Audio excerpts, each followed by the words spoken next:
This exhibit is for the women as well as men din kung nagusto. Kaya nga yung mga participants naman natin are men and women. And this is in partnership of one of the partnered activities na Outstanding Women Leaders headed by our President, Ms. Lumina PL. So itong isang activity namin under the sector we call the Arts, Culture and Education Cluster.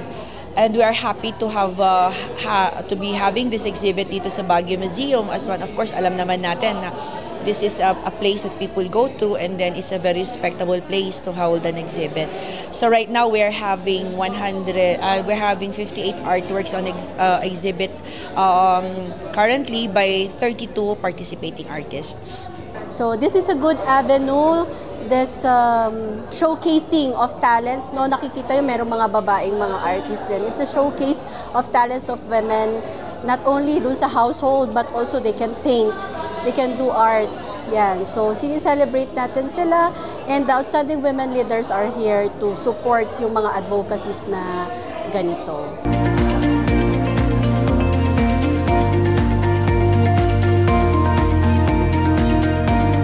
Okay, sabi ko, let's add women as part of our subject. Kaya maraming mga women ngayon dyan.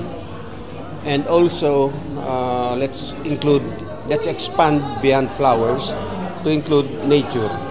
So you will see nature, flowers, and women.